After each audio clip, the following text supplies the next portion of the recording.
Bonjour à tous, à vous qui êtes présents ici, à ceux qui sont en ligne avec nous, bienvenue. Je me souviens de ce verset qui dit « Je suis dans la joie quand on me dit « Allons à la maison de l'Éternel ». Venons en sa présence, venons le rencontrer. Amen.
Je veux plus de toi, plus de toi. Oui, Seigneur, nous sommes dans ta présence et nous voulons dire du bien de toi. Nous voulons dire que tu es bon, tu es lent à la colère et riche en bonté. Tu nous aimes et tu as donné ta vie pour nous. Merci. Alors, Seigneur, reçois reçois les bénédictions de ton peuple ce matin. Bénissons le nom du Seigneur. Bénis l'Éternel, ô mon âme, et glorifie son nom. Chante plus que jamais, ô mon âme, je glorifierai ton nom. Voici l'aurore, le jour se lève, tout à nouveau je veux chanter, malgré les circonstances et ce qui pourrait m'attendre. Le soir encore, je te chanterai. Oui, bénis l'Éternel, ô mon âme, et glorifie son nom. Chante plus que jamais, ô mon âme, je glorifierai ton nom. Tu es bonté dans la colère, ton nom est grand et ton cœur est bon. Pour tes bienfaits, je chanterai sans cesse. Son nombre sont les raisons de mon cœur. Lui bénis l'Éternel, ô mon âme, et glorifie son nom. Chante plus que jamais, ô mon âme, je glorifierai ton nom.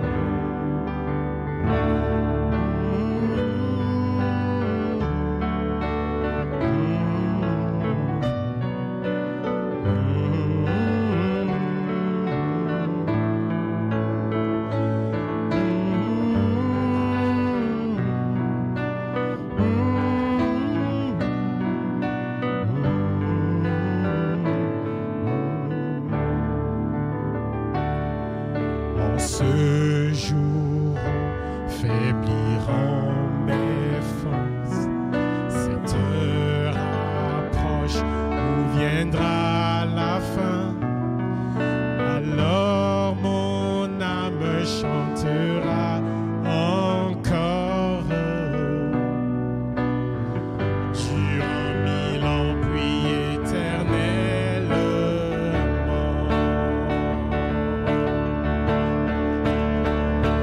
Oui, bénis l'Éternel, ô mon âme, glorifie son nom. Chante plus que jamais, ô mon âme, je glorifierai ton nom. Oui, bénis l'Éternel, ô mon âme, glorifie son nom.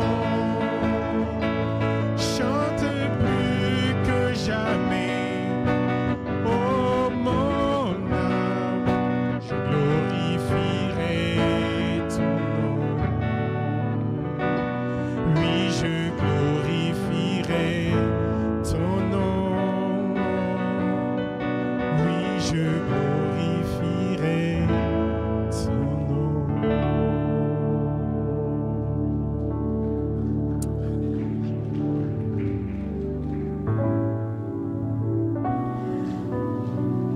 Prenons quelques instants pour louer Dieu, glorifier son nom.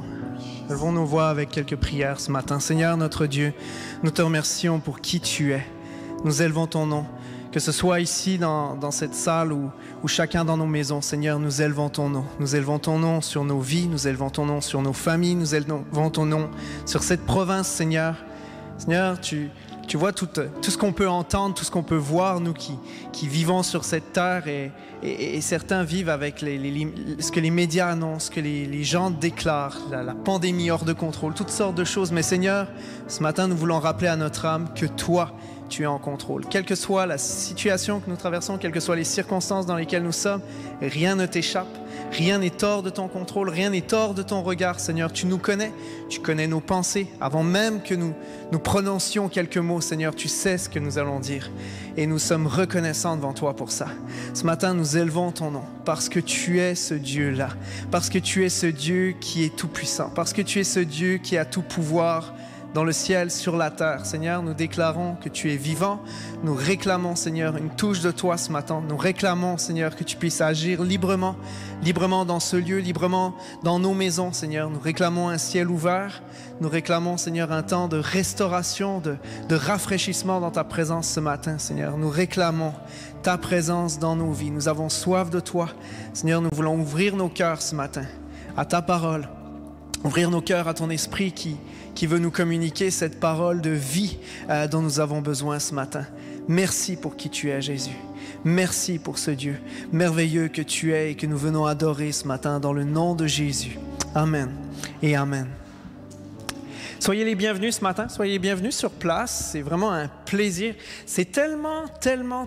En plus, on est en travaux dans la salle, c'est tellement bizarre de pouvoir se rassembler à nouveau après tellement de mois d'absence, d'arrêt où on était face à une caméra dans une salle vide. Soyez les bienvenus ce matin à l'église, c'est vraiment un privilège de pouvoir vous recevoir présents. On est 25 sur place, vous qui écoutez en ligne, soyez les bienvenus aussi ce matin avec nous. On est tous ensemble, on réclame une touche de Dieu, que vous soyez à la maison ou ici sur place. Il n'y a aucune limitation, le Seigneur agit. Soyez vraiment les bienvenus. Ce matin, nous allons recevoir un message qui sera apporté par le pasteur Daniel Descaries. Toujours un privilège de pouvoir le recevoir avec nous. Malgré pandémie, pas pandémie, il est là, il est présent avec nous ce matin pour apporter le message. Je vais le laisser dans quelques instants s'installer pour apporter le message. On va introduire la réunion pour les enfants et ça va être le message. Donc, on se retrouve dans quelques instants.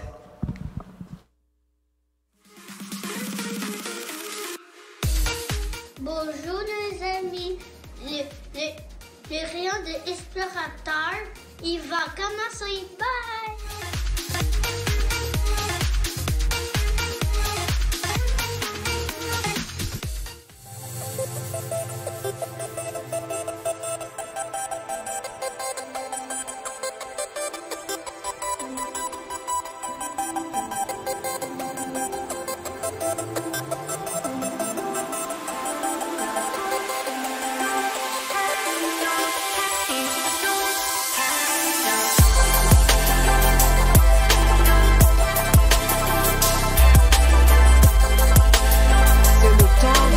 Côté tout ça et de répondre à l'appel de Jésus.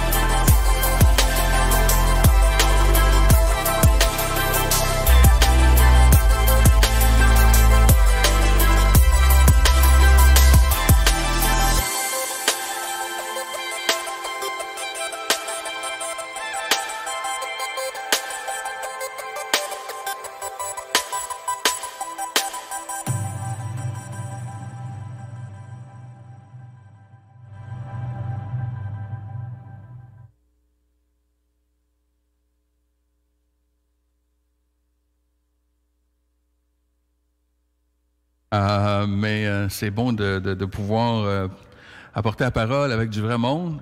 Quelqu'un me dit, est-ce que tu trouves ça difficile de prêcher à 25 personnes? J'ai commencé dans une église où on était 25 quand tout le monde y était.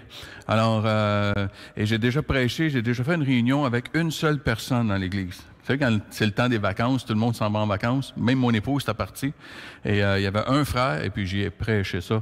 Alors, aussitôt qu'il y a plus qu'une personne, pour moi, c'est déjà mieux que ça a déjà été. Alors, c'est une joie d'être avec vous et de pouvoir vous apporter la parole.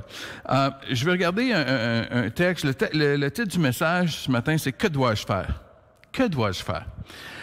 En tant qu'humain, on n'aime pas être impuissant. On n'aime pas ne pas être en contrôle.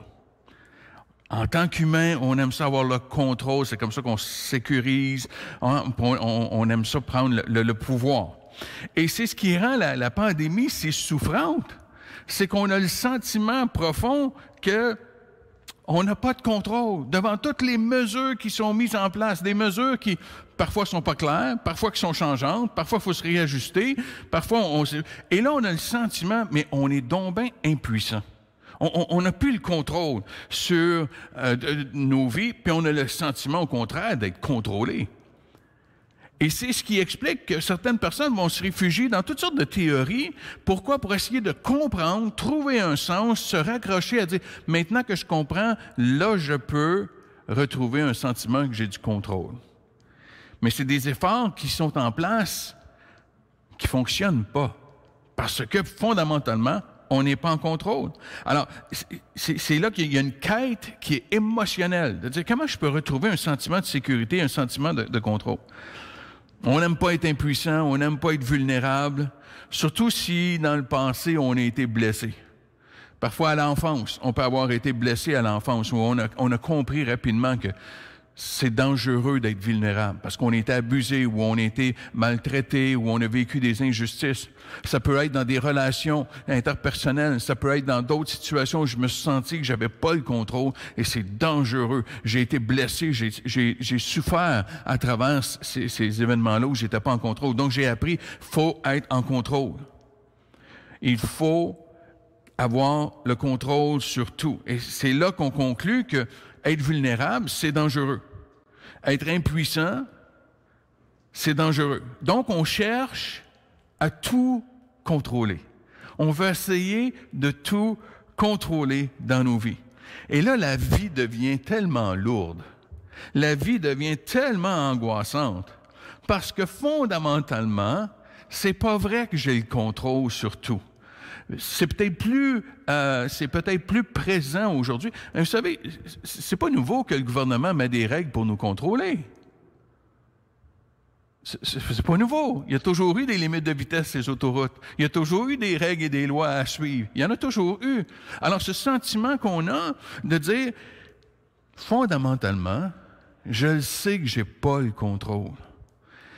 Et il y a quelque chose dans notre être qui conclut aussi qu'il sait très bien je n'ai pas le contrôle sur ma vie.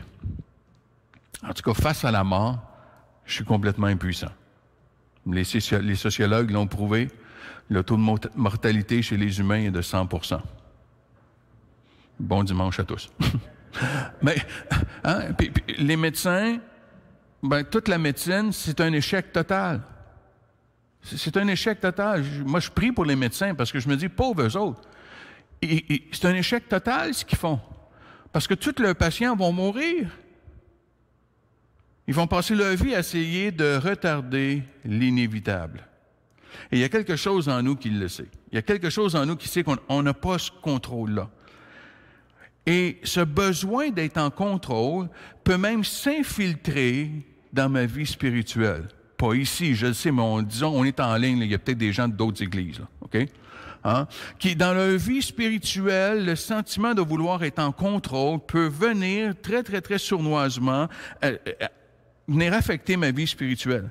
Et c'est là que la vie chrétienne, elle devient lourde, elle devient pesante, elle devient angoissante, parce que c'est une vie spirituelle qui est basée sur les œuvres et non sur la grâce. Ma vie chrétienne devient basée sur qu'est-ce que je fais et non pas sur ce que Jésus a fait. Non pas basée sur la grâce. Et c'est la définition pure de la religion. C'est ce que la religion enseigne, que c'est par mes œuvres que je suis sauvé. Mais Jésus nous invite, lui, à la grâce. Jésus nous invite à la paix, à l'amour parfait qui bannit toute crainte. Voilà à quoi Jésus nous appelle. Et en ce sens, j'aimerais regarder une rencontre que Jésus a eue, assez percutante, avec un jeune homme. On l'appelle le jeune homme riche. Et dans les 3 évangiles de Matthieu, Marc et Luc, cette rencontre, elle est présente. Vous allez la voir, elle est décrite dans ces 3 évangiles-là. Mais je vais m'en tenir à Marc, chapitre 10, les versets 17 à 22, où on va lire ceci. « Comme Jésus se mettait en chemin, un homme accourut et se jetant à genoux devant lui, « Bon maître, lui demanda-t-il, que dois-je faire pour hériter la vie éternelle? » Et Jésus lui dit, « Pourquoi m'appelles-tu bon? Il n'y a de bon que Dieu seul. Tu connais les commandements. Tu ne commettras point d'adultère, tu ne tueras point, tu ne déroberas point, tu ne diras point de faux témoignages, tu ne feras tort à personne. Honore ton père et ta mère. » Et il lui répondit, « Maître, j'ai observé toutes ces choses dès ma jeunesse. » Et Jésus, l'ayant regardé, l'aima et lui dit, « Il te manque une chose. Va, vends tout ce que tu as, donne-le aux pauvres, et tu auras un trésor dans le ciel, puis viens et suis-moi. » Mais affligé de cette parole, cet homme s'en alla tout triste, car il avait de grands biens. Ce jeune homme commence avec la question, « Jésus, que dois-je faire? Que dois-je faire? » Et le verset 17, c'est dit, « Comme Jésus se mettait en chemin, un homme accourut et se jeta en genoux devant lui. « Bon maître, lui demanda-t-il, que dois-je faire pour hériter la vie éternelle? » Ce jeune homme accourt vers Jésus, alors qu'ils sont en route vers Jérusalem. C'est le pèlerinage. Ils sont des centaines et des centaines à marcher ensemble pour se rendre à Jérusalem pour aller célébrer la Pâque. Alors, c'est des foules qui marchent ensemble. C'était pratique pour se protéger d'être attaqué ou de se faire attaquer par des voleurs. Alors, ils marchent ensemble. Et ils s'en vont à Jérusalem célébrer la Pâque juive. Mais ce faisant, ce que Jésus sait, c'est qu'il s'en va à la croix. C'est son dernier voyage. Il s'en va à Jérusalem et il le sait, la crucifixion l'attend. Il y a une urgence qui est là. Et le jeune homme demande à Jésus quoi faire pour hériter de la vie éternelle. Qu'est-ce que je dois faire? Et ce jeune homme débute avec « bon maître ». Bon maître. Et la réponse de Jésus est un peu étonnante, est un peu presque trop directe. Hein? Quand Jésus va dire, Jésus lui dit, « Pourquoi m'appelles-tu bon? Il n'y a de bon que Dieu seul. » OK. Ça semble être dur. Ce que Jésus est en train de dire, il y a juste Dieu qui est bon. Il y a juste Dieu qui est bon, qui est parfait. C'est ça le sens que Jésus est en train de dire. Pourquoi tu m'appelles bon? Il y a juste Dieu qui est parfait. Et Jésus va affirmer ce que Paul va écrire des années plus tard à l'Épître aux Romains, au chapitre 3, le verset 23, hein, « Car tous ont péché et ils sont privés de la gloire de Dieu. » Paul va l'écrire dans ces mots-là. C'est ce que Jésus est en train de dire. Pourquoi tu m'appelles bon? Il y a juste Dieu qui est parfait. Il y a juste Dieu qui est bon. Il y a juste Dieu qui est parfait et en contrôle de tout. Il y a juste Dieu. Ce que Paul écrit et ce que Jésus est en train de dire, c'est que nous sommes déchus, nous sommes imparfaits. Chacun de nous, nous avons nos fautes et nos imperfections. Et ce que Jésus répond à ce jeune homme-là, c'est, si tu veux hériter de la vie éternelle par tes actions et tes œuvres, si tu veux hériter par ta religiosité, voici la façon, sois parfait. Tu as juste à être parfait. Et si tu es parfait, là, tu vas pouvoir hériter de la vie éternelle. Et comment? En obéissant, une obéissance parfaite aux 10 commandements. Et c'est là que Jésus va lui dire, au verset 19, « Tu connais les commandements, tu ne commettras point d'adultère, tu ne tueras point, tu ne déroberas point, tu ne diras point de faux témoignages, tu ne feras tort à personne, honore ton père et ta mère. » As-tu remarqué la miséricorde de Jésus, la grâce de Jésus ici? Parce que quand Jésus lui fait la liste des commandements, il ne mentionne pas les 4 premiers commandements. Il passe sous silence les 4 premiers des 10 commandements. Il fait référence seulement aux 6 derniers. Les 6 derniers commandements qui ont rapport aux relations interpersonnelles, les relations avec mon prochain. Les 4 premiers ont rapport avec ma relation avec Dieu, dont le premier, tu n'auras point d'autre Dieu. Okay? Jésus le passe sous silence. Jésus passe sous silence. Il est rempli de miséricorde envers ce jeune homme-là. Il ne veut pas l'humilier. Il ne veut pas l'abaisser. Il est rempli de miséricorde. Et la réponse du jeune homme est quand même un peu troublante. Pour ne pas dire arrogante. Il répondit, « Maître, j'ai observé toutes ces choses dès ma jeunesse. » C'est un jeune homme. Depuis que je suis jeune, j'ai toujours obéi à tous ses commandements. Qu'est-ce qu'il est en train de dire? Je suis parfait. Jésus, je suis parfait. Et Jésus ne cherche pas à humilier le jeune homme, mais plutôt lui montrer son impuissance à obtenir la vie éternelle. Et c'est pour ça qu'au verset 21, ça dit « Jésus, l'ayant regardé, l'aima. » Oh, va pas trop vite sur ce passage-là. Va pas trop vite sur ces mots. Jésus l'a regardé plein d'amour.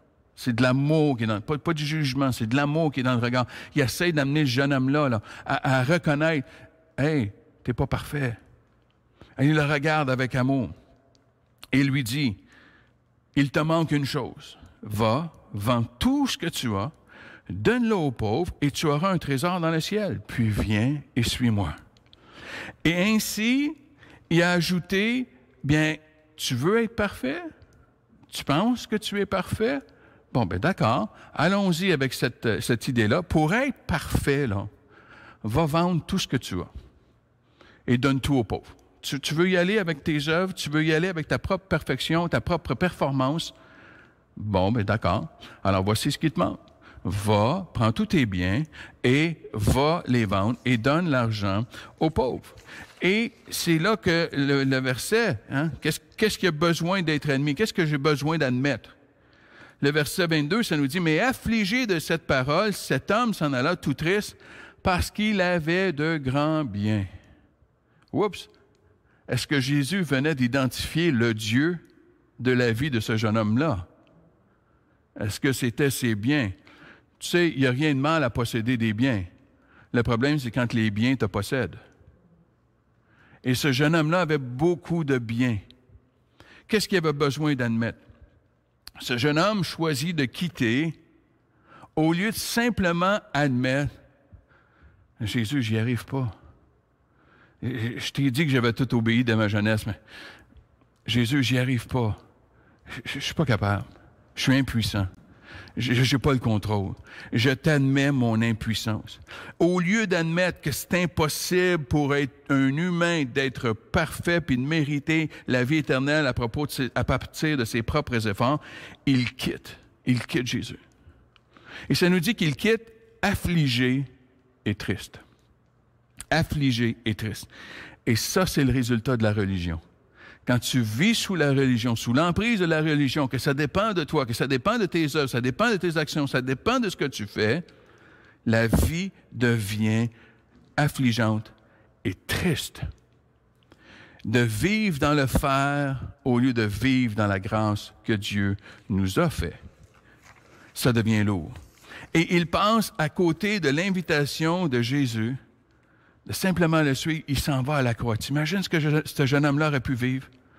De simplement dire, Jésus, j'y arrive pas. Je t'admets mon impuissance. Je veux marcher avec toi. Jésus l'avait regardé, l'avait aimé. Tu imagines ce que ce jeune homme-là aurait vécu? Marcher avec Jésus jusqu'à la crucifixion, jusqu'à la résurrection. On est à quelques jours à peine de ce moment historique. Mais il passe à côté. D'être avec Jésus, d'obtenir la vie éternelle par l'œuvre de la croix que Jésus allait accomplir. Et Jésus va déplorer et être attristé lui aussi par ce choix, puis il va ajouter ceci, versets 23 à 26. Jésus, regardant autour de lui, dit à ses disciples qu'il sera difficile à ceux qui ont des richesses d'entrer dans le royaume de Dieu. Les disciples furent étonnés de ce que Jésus parlait ainsi. Et reprenant, il leur dit, « Mes enfants, qu'il est difficile à ceux qui se confient dans les richesses d'entrer dans le royaume de Dieu. Il est plus facile à un chameau de passer par le trou d'une aiguille qu'à un riche d'entrer dans le royaume de Dieu. » Les disciples furent encore plus étonnés. Et ils se dirent les uns aux autres, « Mais qui peut être sauvé? Qui peut être sauvé? » Tu vois, dans la religion juive, la religion de l'époque, si tu étais béni financièrement, si tu avais une prospérité financière, c'était interprété, c'était un signe que Dieu t'avait béni. Tu étais béni de Dieu. Tu avais reçu la bénédiction de Dieu, dont ceci indiquait ton niveau de spiritualité.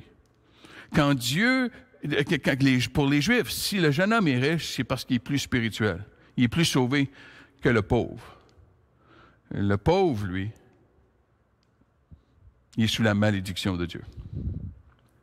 C'est étonnant parce que dans la religion au Québec, on a fait le contraire à un moment donné. Hein? Ici, c'est qu'on faisait un vœu de pauvreté. Et là, si tu faisais un vœu de pauvreté, là, tu étais spirituel, par exemple. On a complètement inversé. la religion. La religion, c'est ce qu'elle va faire. En termes très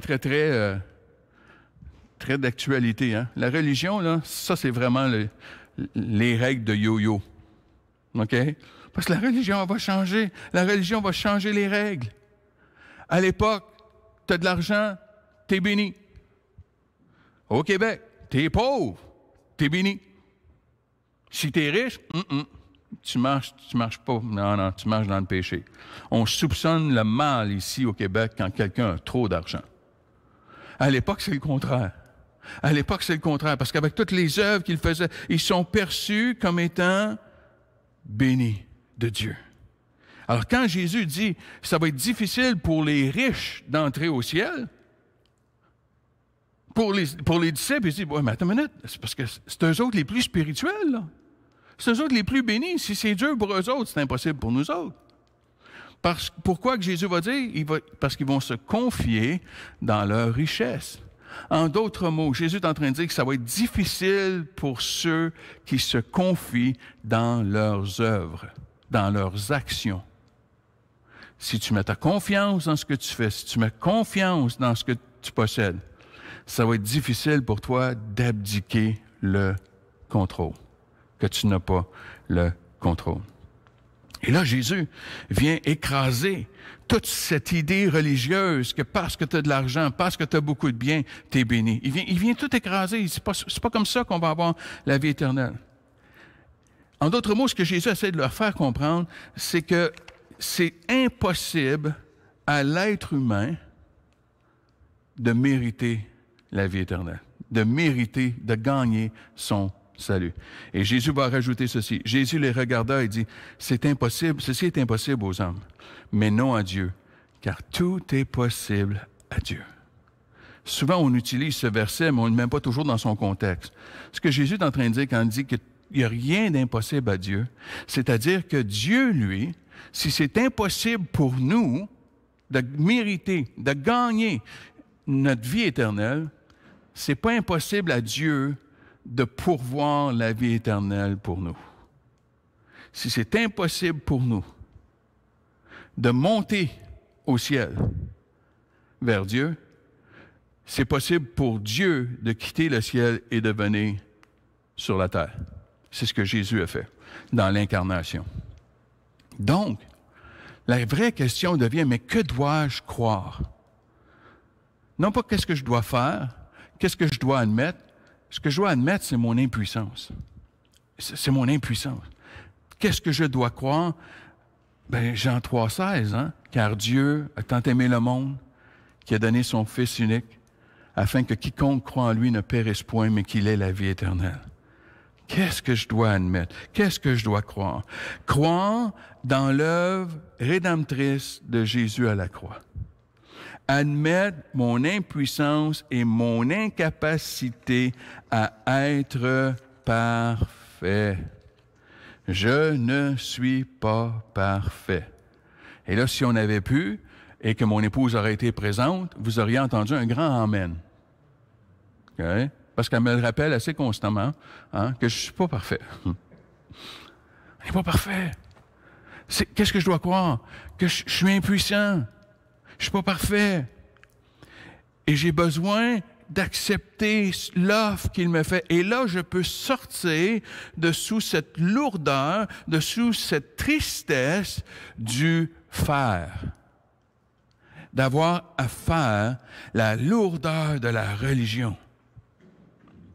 Et là, je peux entrer dans cette relation avec Jésus et de le suivre et de marcher à ses côtés. Quelle invitation il nous fait.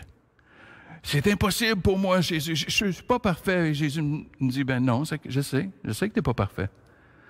Tu as juste à croire. Paul va l'écrire comme ceci dans Éphésiens 2. Hein? Car c'est par la grâce que vous êtes sauvés par le moyen de la foi. Et cela ne vient pas de vous, c'est le don de Dieu. C'est le don de Dieu. Ce n'est point par les œuvres, afin que personne ne se glorifie. Car nous sommes son ouvrage, ayant été créés en Jésus-Christ pour de bonnes œuvres, que Dieu a préparées d'avance, afin que nous les pratiquions. Ce n'est point par les œuvres, afin que personne ne se glorifie. savez, parfois, en tant que croyant, on peut regarder les non-croyants, quelqu'un qui n'a pas la foi, hein, puis des fois, on peut les regarder un peu de notre regard un petit peu hautain. Pas ici, là, mais je parle dans d'autres églises. Hein. Puis on regarde les autres, là, puis on dit « Ah oui, mais ça... » Il y a eu une époque où on dit « Ah oui, ça, c'est un païen. Hein. » On regardait du... Oui, mais j'ai pas à me glorifier, là. J'ai pas à être orgueilleux juste parce que je crois, là. Je suis pas pour grand-chose. J'ai juste accepté, j'ai juste reçu ce que Jésus m'a offert. C'est tout ce que j'ai fait. J'ai cru dans cette œuvre, dans cette grâce, par le moyen de la foi, que Jésus avait payé la dette de mes péchés. Ce n'est pas par mes œuvres que je suis sauvé, et ce n'est pas par mes œuvres que je reste sauvé. Je ne veux pas vous troubler, hein, parce que vous avez l'air du bon monde, mais déjà, là, depuis votre levée ce matin, puis ceux qui nous écoutent en ligne, c'est vous autres aussi. Mais depuis ce matin, là, vous avez probablement manifesté votre imperfection. Vous avez probablement expérimenté, depuis votre levée ce matin, votre épouse vous l'a peut-être dit, votre conjoint vous l'a peut-être dit, il est peut-être arrivé quelque chose, hein, puis tu te dis, « Ouais, je suis pas parfait. C'est vrai que je suis pas parfait. » C'est par la grâce que nous sommes sauvés. J'ai pas à vivre ce fardeau. J'ai pas à vivre le poids de la religion. Ce n'est pas par mes œuvres que je suis sauvé et que je reste sauvé. C'est encore sa grâce ce matin qui fait en sorte que j'ai confiance que j'ai la vie éternelle en Jésus-Christ. Pas parce que moi, je me suis levé ce matin puis j'étais parfait, là. Je ne le suis pas. Mais parce que Jésus a payé, c'est encore la grâce. C'est par la foi dans la grâce de mon Dieu, de notre Dieu, que nous demeurons et nous gardons cette assurance de la vie éternelle. Et les œuvres, il y a des œuvres. Les œuvres deviennent non pas la source de mon salut, mais le résultat de mon salut. C'est pas par les œuvres, mais c'est pour des œuvres. J'ai une mission. J'ai des choses que Dieu désire que je puisse faire. Il y a un appel sur nos vies. Il y a des choses pour manifester quoi? Pour manifester le royaume de Dieu. Mais je ne le fais pas pour gagner mon salut. Je le fais parce que je suis sauvé et que j'aime mon Dieu. Si tu es marié, rappelle-toi les fréquentations. Oh, on faisait plein de choses pour la bien-aimée, hein? La future. Mais une fois marié, c'est... Parce qu'on s'aime, on fait des choses. C'est pas pour qu'on soit aimé, c'est parce qu'on aime. L'amour est une grande source de motivation. Et c'est la même chose avec Dieu. C'est pas par les œuvres que je suis sauvé, mais pour les œuvres que je suis sauvé. Et j'ai pas à me glorifier de cela. J'ai pas à me dire, wow, non, chacun de nous, Dieu nous confie des œuvres à accomplir autour de nous. Vous êtes chacun de vous, chacun de nous, nous sommes des manifestations individuelles du royaume de Dieu parce que nous avons tous nos personnalités individuelles. Alors, je peux juste présenter le royaume de Dieu comme Daniel. Je ne peux pas le faire comme Michael, je ne peux pas le faire comme d'autres. Je peux pas. Je suis Daniel. Et devinez quoi? Il n'y a jamais eu dans l'histoire de l'humanité, et il n'y en aura jamais un autre, Daniel Descaries. Je suis le seul. C'est bien, non? Là, il y en a qui sont peut-être contents. Ils disent, une chance qu'il n'y en ait qu'un comme lui, là, mais bon. Mais je suis le seul. Tu es le seul de toute l'histoire de l'humanité. Il n'y a jamais eu quelqu'un comme toi dans l'histoire de l'humanité. Il n'y en aura jamais un autre. Donc, tu vas être une manifestation du royaume de Dieu complètement unique au monde. Pour les temps dans lesquels nous sommes, Dieu t'appelle à dire, voici ce que tu peux faire, voici les dons que je t'ai donnés pour les œuvres. Et toutes les œuvres vont devenir non pas la source de mon salut, mais le résultat de ma relation avec Dieu, le fruit de l'amour de Dieu dans ma vie. Et là, il n'y a pas de lourdeur dans l'amour. Quand tu es en amour, c'est pas lourd. C'est pas lourd. On est prêt à plein de sacrifices parce qu'on aime. On est prêt à plein de choses parce qu'on aime. On est prêt à faire plein de choses parce qu'on s'aime. mais surtout de savoir que l'amour couvre une multitude de péchés. Je peux me réfugier dans cet amour-là. Je peux me réfugier et être protégé dans cet amour-là que Jésus m'offre gratuitement, que Jésus m'offre à la croix. Ce matin, ne fais pas comme ce jeune homme-là. Ne pense pas à côté de l'offre que Jésus t'offre, surtout si tu m'écoutes en ligne. Parce que peut-être tu t'écoutes en ligne, peut-être tu étais sur le web ce matin, tu cherchais, tu es tombé par hasard, tu penses que c'est un hasard, mais tu es tombé par hasard sur la diffusion de ce message.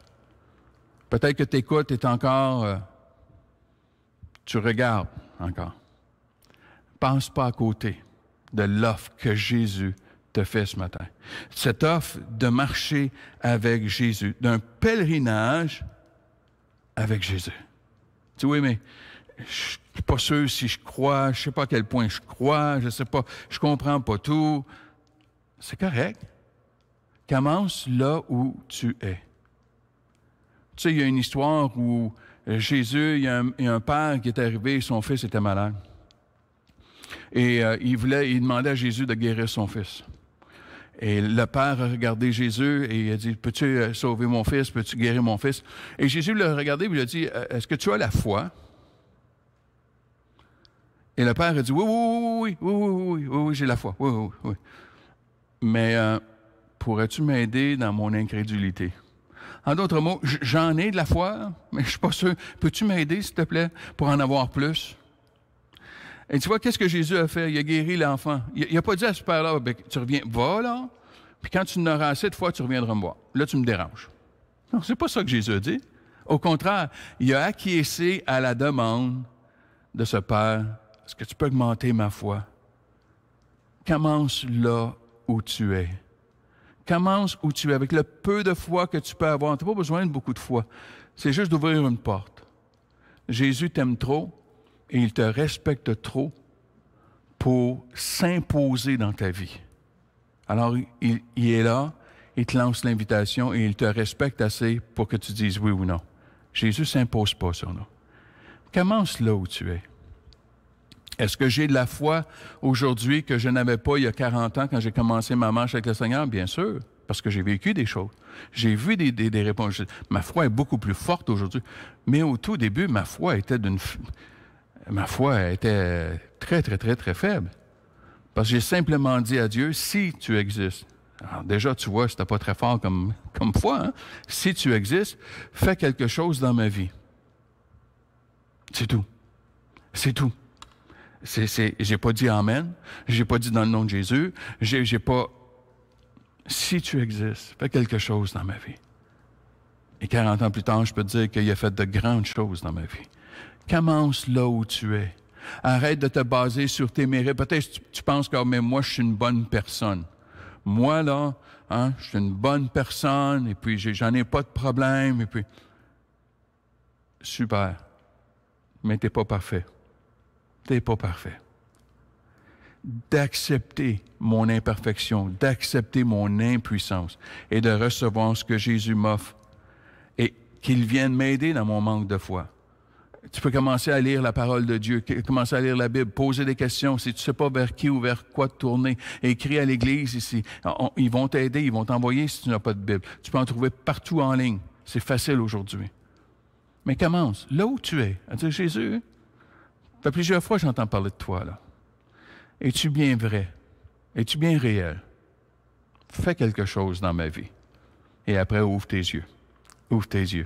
Il n'attend que cela pour agir puissamment dans ta vie. Mais peut-être qu'ici ou d'autres nous écoutent et tu es déjà croyant. Tu es déjà croyant. Je veux juste t'encourager ce matin à rejeter le fardeau, la lourdeur, la tristesse de la religion. Que tout dépend de tes efforts. L'anxiété de ne pas pouvoir tout contrôler. Oh, remets ton sort entre les mains de Dieu. Admets ton impuissance, ta vulnérabilité et que tu ne peux pas tout contrôler. Reçois sa grâce et son pardon.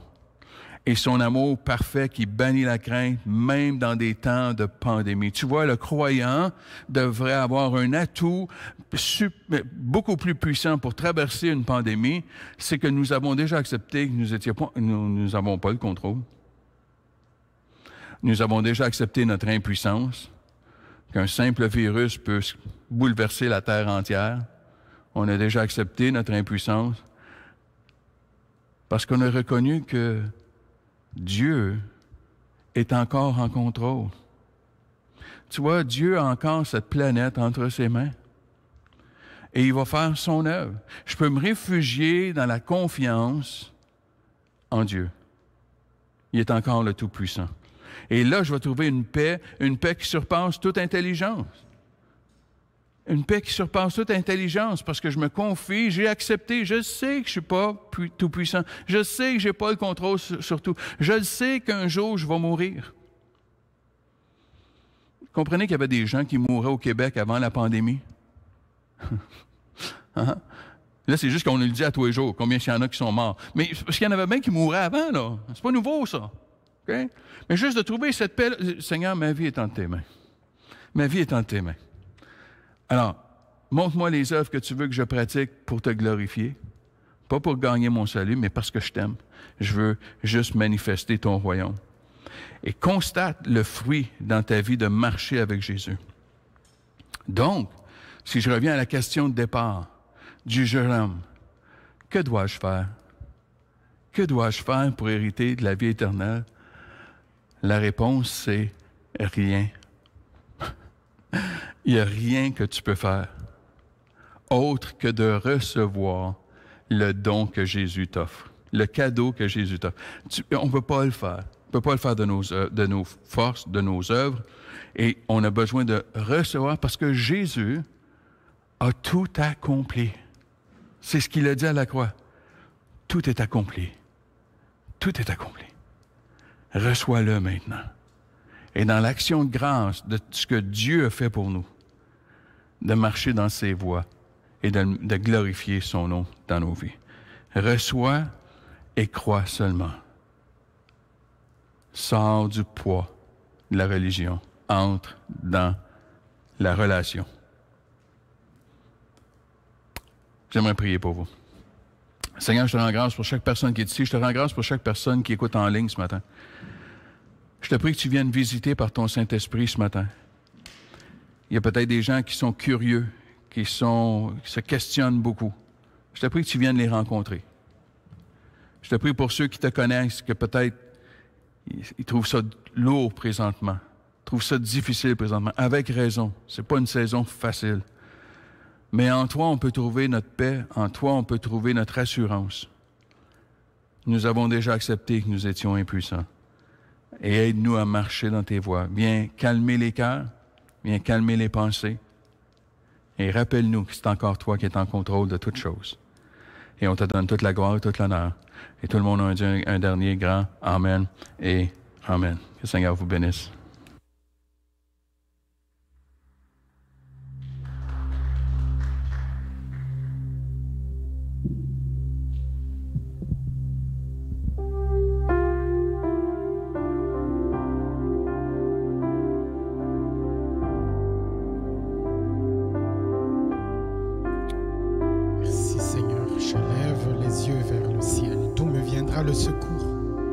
Le secours me vient de l'Éternel qui a fait les cieux et la terre.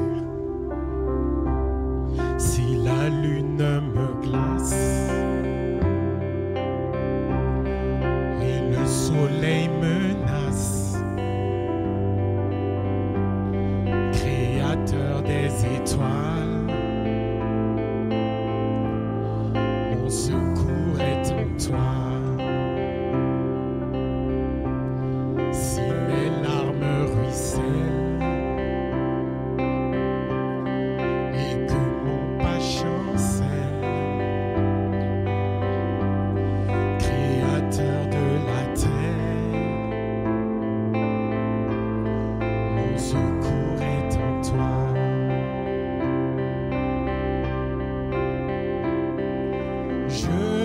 Vers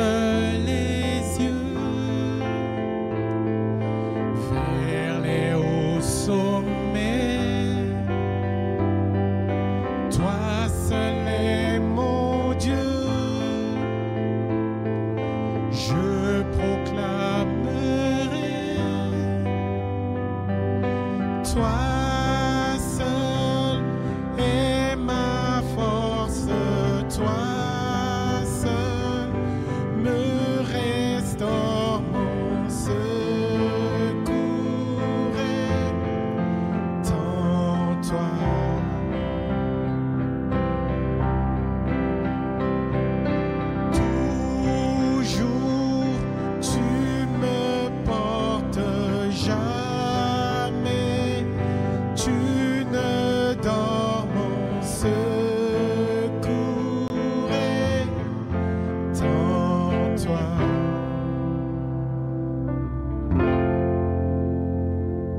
toi.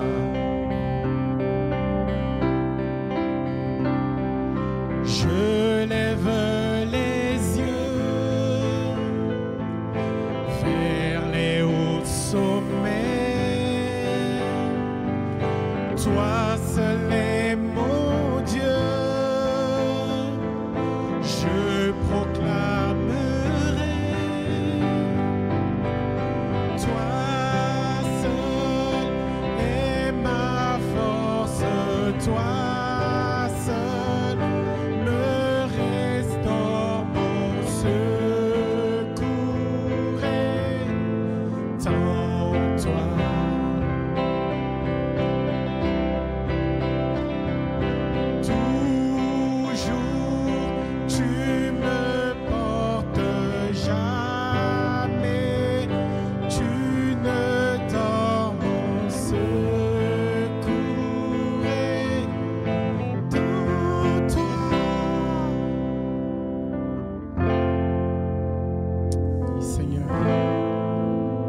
Attire-nous à toi encore ce matin. Viens à notre secours, viens nous sauver.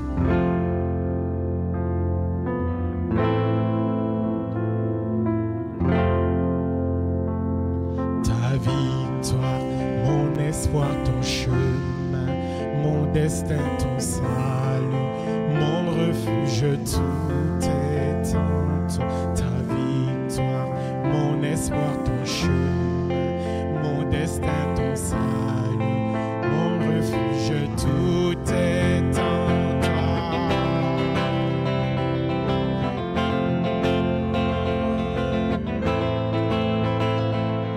Seigneur, tu es notre espoir. Seigneur, tu es notre salut.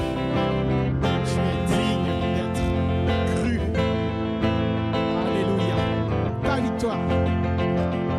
Ta victoire. Ton chemin, mon destin, ton salut, mon refuge, tout est en toi. Ta victoire, mon espoir, ton chemin, mon destin, ton salut, mon refuge, tout est en toi. Ta victoire, mon espoir, ton chemin, mon destin, ton salut, mon refuge, tout est en toi. Ta victoire, mon espoir, ton chemin, mon destin, ton salut, mon refuge, tout est en toi.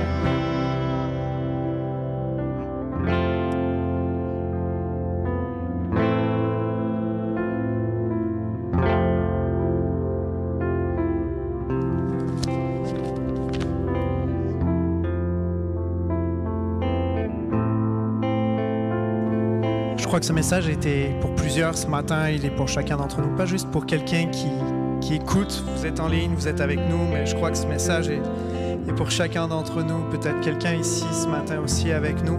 C'est tellement naturel, on a tellement tendance. J'écoute ce chant, j'écoute le message de Pasteur Daniel ce matin et ça me fait penser à ce passage dans Matthieu 8, alors que les disciples vont monter dans la barque avec Jésus, puis la tempête arrive et Jésus est en train de dormir, Matthieu 8, 23 à 27. Alors, il monta dans le bateau et ses disciples le suivirent.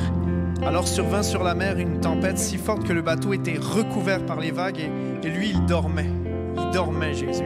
Il dormait là-dedans, ça vacillait de partout, ça levait de partout. Puis les disciples vinrent le réveiller, verset 25, en disant « Seigneur, sauve-nous, nous sommes perdus. » Il leur dit « Pourquoi êtes-vous si peureux, gens de peu de foi ?» Alors il se leva, rabroua les vents et la mer, et un grand calme se fit. Étonné, il se disait « Quelle sorte d'homme est-il celui-ci? Même les vents et la mer lui obéissent. » On a tellement cette tendance-là, Pasteur Daniel l'a dit tantôt, on veut tout contrôler, on veut gérer, je veux contrôler. Puis peut-être ce matin, quelqu'un, t'es là, puis vous êtes en ligne, tu t'accroches, tu veux pas relâcher. Et cet appel, je veux faire un écho à l'appel de Pasteur Daniel. Parce que je crois qu'on a à relâcher. Quelqu'un a à relâcher quelque chose ce matin. Jésus nous donne l'exemple de l'attitude qu'on devrait avoir. Il dormait. Il est capable de dormir au milieu de la tempête. Il est capable d'être en repos au milieu de la tempête. Puis il va reprendre ses disciples en leur disant, mais vous manquez de foi, regardez ce que je peux faire. Et ce que Jésus a fait dans cette barque, c'est ce qu'il veut faire pour vous. Il veut faire pour chacun d'entre nous. Quelle que soit le sujet, quelle que soit la chose à laquelle j'essaie de m'accrocher, ma barque qui vacille, j'essaie de la tenir à flot moi-même, je ne suis pas capable. Et ça a été dit ce matin. Ce matin, je veux vous laisser l'occasion de répondre à cet appel. Restez pas dans l'anonymat si vous répondez à cet appel. Vous êtes ici présents ce matin, bien, venez nous voir à la fin. On va prier avec vous. Si vous êtes en ligne, j'aimerais vous donner l'occasion de prendre contact avec nous. Téléphone 450-808-3953. Appelez-nous dans la semaine, appelez-nous aujourd'hui. On va prier avec vous, on va prendre le temps de faire les premiers pas avec vous. Si vous prenez une décision de faire confiance à Jésus, vous pouvez nous envoyer un courriel, info, pas de S, à commercial-lefar.org. Vous pouvez aller sur notre site web, le www.lefar.org. Vous allez trouver les contacts. Contactez-nous, prenez le temps de faire un pas, de faire un geste, de mettre un geste avec votre décision aujourd'hui, de sortir de l'anonymat, pas juste faire ça de votre côté. Jésus dormait. Il nous donne l'exemple parfait de l'attitude qu'on peut avoir, quelle que soit la tempête dans laquelle on est, alors que Dieu est avec nous. Quels que soient les ravages de la tempête dans laquelle je suis, de ce que je peux traverser actuellement, avec Dieu, lui, il est en contrôle. Je peux me reposer. Je peux trouver la paix, je peux trouver le réconfort, je peux trouver un support, je peux trouver un appui, parce que lui ne faiblit pas. Lui ne faillit pas. Donc, je veux vraiment faire cet écho. Merci, Pasteur Daniel, pour ce message. Très, très bon message ce matin. Quelques informations pour nous avant de se quitter. Aussi, je veux donner l'occasion à plusieurs, ça fait plusieurs semaines qu'on fait cette annonce, mais dans la dernière année, plus d'une année maintenant, une année et demie, nous avions prévu de faire des baptêmes par immersion ici. Plusieurs personnes l'année passée s'étaient inscrites juste avant qu'on ferme l'église au début de la pandémie. On veut donner l'occasion à plusieurs qui ont pris cette décision il y a déjà quelques temps et qui aimeraient passer par les eaux du baptême de le faire. Donc, c'est possible de vous inscrire sur notre site web. Vous allez trouver sur la page d'accueil un onglet sur lequel vous pouvez cliquer puis juste remplir vos informations. On va vous recontacter. On va organiser une rencontre de formation pour cette matinée de baptême. On ne sait pas encore exactement comment est-ce qu'on va la faire avec toutes les mesures, mais on est en train d'y travailler. Ça va avoir lieu dans le début du mois de juin. Donc, ne perdez pas de temps. Vous avez pris une décision de mettre votre confiance en Jésus. C'est le temps de se faire baptiser. C'est le premier pas. C'est la ligne de départ, le baptême. C'est par ce geste-là. C'est un geste d'obéissance. C'est un symbole par lequel je démontre publiquement que je crois en Jésus, que j'ai mis ma confiance en lui, qu'il est mon sauveur, qu'il est celui que je veux suivre maintenant. Donc, c'est possible de le faire. Allez sur notre site web, www.lefar.org, ou venez nous voir à la fin en sortant si quelqu'un désire se faire baptiser. Mercredi prochain, aussi mercredi qui vient, je rappelle qu'il y a une réunion connexion ici. Ça va être en présentiel seulement. N'essayez pas de vous connecter en ligne. Ce mercredi, c'est ici uniquement à 19h. C'est possible de s'inscrire depuis notre site web. Les places sont limitées à 25, donc ne tardez pas avant de vous inscrire. Réservez votre place, site web, lefar.org. Vous allez trouver de nouveau un onglet pour pouvoir réserver votre place pour ce mercredi. Et je rappelle, peut-être que vous, en ligne, vous ne le voyez pas très, très bien avec les caméras. Les points de vue qu'on vous donne sont quand même assez propres sur le stage, mais on n'a plus de tapis, on n'a plus de couvre-sol dans la salle. On est en plein travaux ici. Les travaux se poursuivent, ça avance bien. Ce samedi, on avait quelques personnes pour nous aider à faire des différents travaux, dont la construction de panneaux acoustiques qui vont réduire l'écho que nous avons dans la salle du fait qu'on a enlevé le tapis. Donc, si quelques personnes sont disponibles samedi prochain, le 24 avril, on va poursuivre ces travaux-là. Des panneaux acoustiques ont été construits. On va les fixer tout le tour de la salle. Donc, quelques hommes, hommes ou femmes, si vous êtes habiles, vous aimez bricoler, on va fixer ça sur les murs. On va essayer de continuer d'avancer pour être dans les temps qu'on avait prévus pour une réouverture des locaux avec les travaux terminés. Donc, samedi 24 avril, c'est possible de nouveau de vous inscrire par le biais de notre site web ou en nous appelant au 450-808-3953. Et je termine avec un mot de remerciement pour chacun d'entre vous. Merci pour votre générosité. Merci d'être fidèle dans vos dons à chaque semaine. Merci de permettre à l'Église Lefar de continuer de poursuivre sa mission, de partager l'Évangile, de prendre soin de ceux qui sont dans le besoin. On vous a parlé il y a quelques semaines d'un nouveau partenariat missionnaire qu'on a débuté pour soutenir un organisme qui soutient les communautés autochtones au Québec et au Pérou. Et c'est vraiment un privilège de vous voir prendre part à cette œuvre-là. Merci d'être là. Pour vous qui êtes en ligne aussi, merci pour vos dons. Merci de soutenir l'Église Lefar. Pour ceux qui aimeraient soutenir, c'est possible de trouver les différentes manières de le faire de nouveau sur notre site web lefar.org/soutenir. Vous allez découvrir les différentes manières de faire un don à l'Église. On favorise les dons par Internet, les dons en ligne, mais les dons par chèque sont possibles aussi. Donc, vous allez découvrir ça, tout ça sur notre site web. Laissez-moi terminer avec un mot de prière. Et je vous souhaite une excellente semaine après ça. Seigneur notre Dieu, nous te remercions pour ce que tu fais dans nos vies. Merci pour ce message, pour cette parole ce matin. Merci pour ce temps dans ta présence, dans ta maison. Seigneur, merci pour ce temps ensemble. Nous sommes ensemble, ton Église, Seigneur, et nous élevons ton nom.